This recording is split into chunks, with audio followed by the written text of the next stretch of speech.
Hola, hola, ¿qué tal a todos nuestros queridos amigos? Un placer saludarles. Gracias por estar aquí en el canal de Robin Pelufo. En su programa favorito, Estudiando Juntos con su amigo Pelu. Gracias por llegar y no olvides suscribirse a nuestras redes sociales, especialmente YouTube.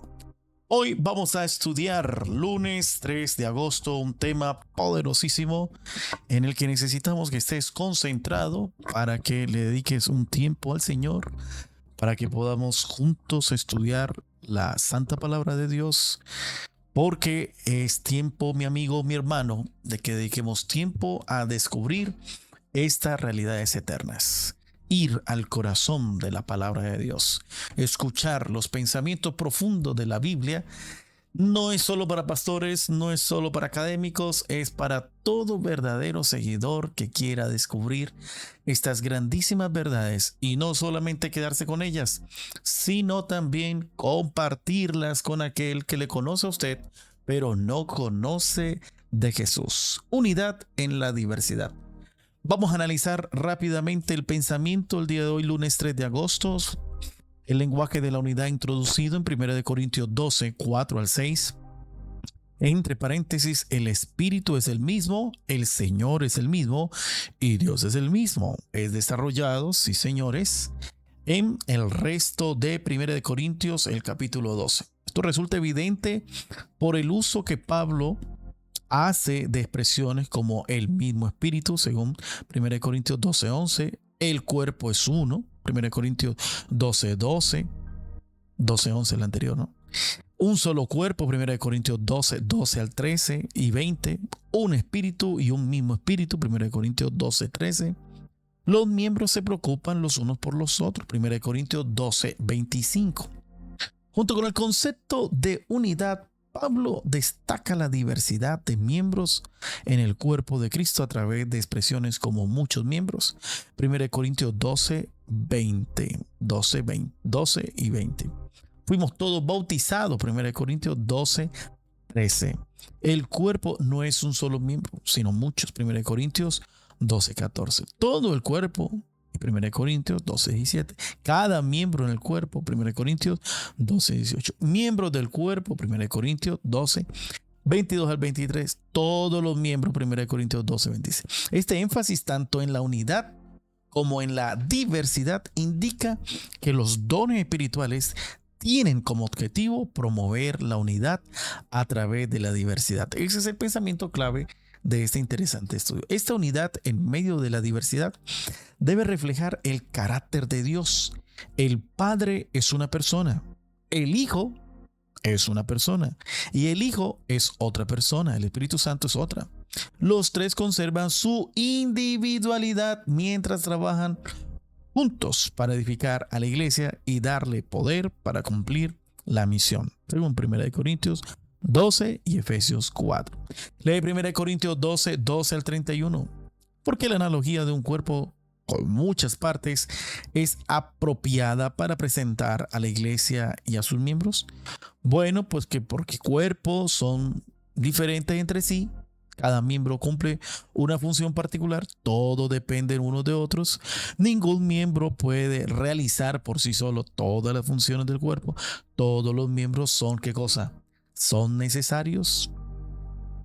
Aunque existe diversidad, todos forman un solo cuerpo. Una idea central en 1 Corintios 12 es que aunque los miembros del cuerpo son individualmente muy diferentes entre sí, en 1 Corintios 12, 15 al 20, todos dependen unos de otros. Y en el versículo 21 al 26, aquí también lo señala, los pies dependen de los ojos para ver por dónde deben caminar y a su vez los ojos no pueden tocar nada, solo las manos pueden hacerlo. Además, la idea de que algunos miembros son más débiles, 1 Corintios 12, 22, o menos honrosos, 12, 23, que otro es solo una impresión, ya que todos son necesarios, 1 Corintios 12, 22. Desgraciadamente, existía entre los corintios la tendencia a valorar algunos dones y descuidar otros. Para evitar que cometieran este error, Pablo dirigió la atención de ellos al amor, el cual es un camino aún más excelente. Versículo 31. En otras palabras, cualquier don resulta agradable para Dios si es empleado con sabiduría y amor. Aquí tenemos la lista de los dones. Lee por favor 1 Corintios 12, 8 al 10, 28, Romanos 12, 6 al 8 y Efesios 4, 11. ¿Cuál es tu don? Al leerlo, identifícalo por favor. ¿Cómo puedes utilizar este don para edificar el cuerpo de Cristo? Bueno, cada creyente posee una función particular dentro del cuerpo de Cristo. El don debe utilizarse para beneficiar a los demás miembros, para trabajar en unidad con la iglesia, para cumplir una función particular dentro del cuerpo, con sabiduría, con amor, para contribuir a la edificación de la iglesia, para ayudar a la iglesia a cumplir su misión. Un don cumple su propósito cuando fortalece a toda la comunidad y no se utiliza para destacar a una persona por encima de las demás. Vamos rápidamente, mis amigos, a hacer este interesante estudio de 1 de Corintios, el capítulo 12. Miren qué interesante cuántas verdades poderosas podemos extraer al desglosar todas estas verdades y hacerlo de manera profunda. Vamos a transformar nuestro corazoncito realizando algunas preguntas básicas, que es lo que todo este texto que acabamos de leer, todos estos versículos nos dice, cómo lo dice, dónde ocurre, por qué lo dice, para qué lo dice. Así que nuestro objetivo es que podamos lograr una comprensión clara de lo que significa servir y vivir como Dios espera en su iglesia. Ahora bien, toda investigación bíblica comienza con el mismo punto de partida. Antes de que usted y yo podamos interpretar un texto, debemos escuchar exactamente lo que Dios dijo. Así que empecemos a responder las preguntas sencillas. ¿Qué es lo que realmente nos está diciendo el pasaje? Vamos a 1 de Corintios 12, el versículo 12. Porque así como el cuerpo es uno y tiene muchos miembros, pero todos los miembros del cuerpo, siendo muchos, son un solo cuerpo, así también, ¿quién? Cristo. Miren qué interesante lo que el texto nos está diciendo.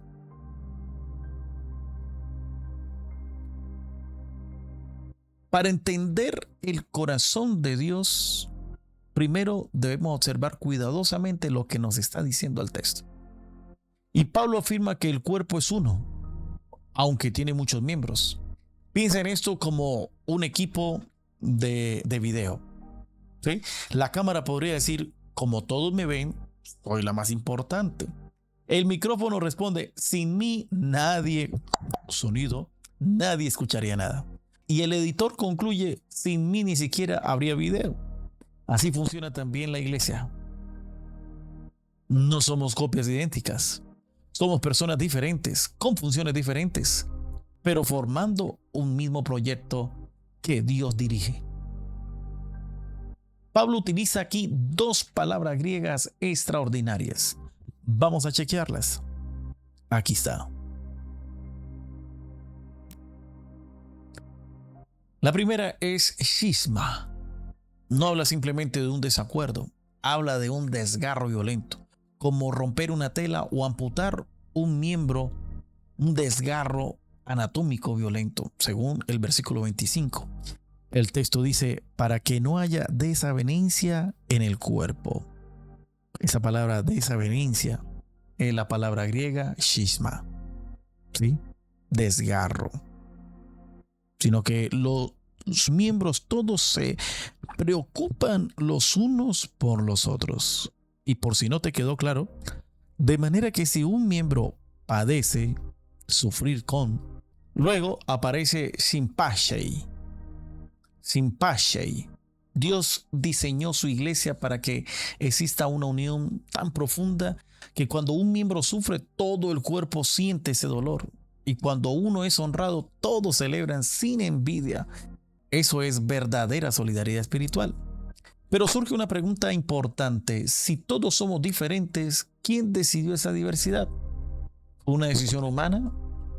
¿Es producto del talento? ¿O existe una voluntad divina detrás de cada función dentro de la iglesia? Eso nos lleva a observar lo que el apóstol Pablo quiso decir con estos verbos interesantes que encontramos en este interesante texto. Pablo dice, cuando observamos los verbos que Pablo usa, como fuimos bautizados, ebaptistemen, aparece en tiempo pasado y en voz pasiva. ¿Y eso qué quiere decir, mis queridos amigos? Significa que tú no te ganaste tu lugar dentro del cuerpo de Cristo. Fue Dios quien te colocó allí. No llegaste por mérito.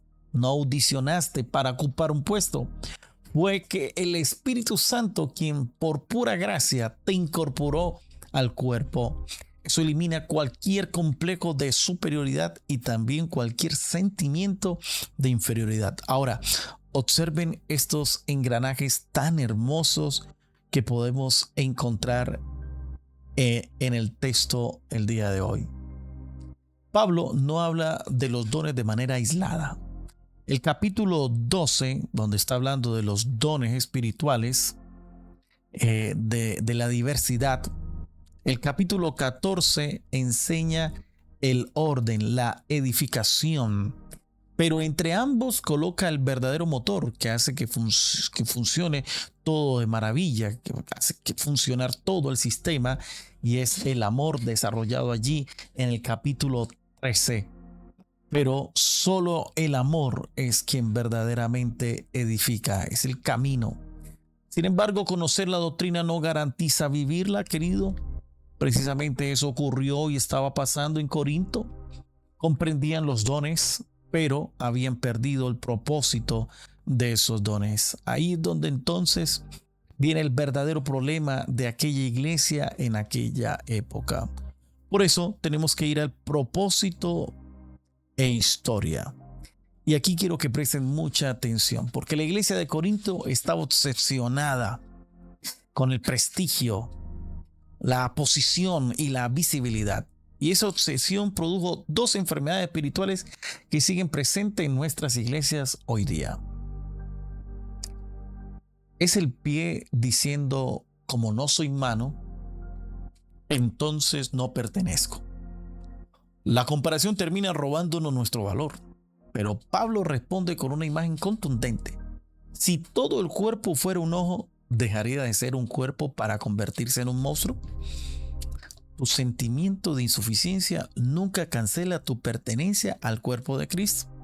La segunda enfermedad es el complejo de superioridad. Es el ojo diciendo a la mano, no te necesito.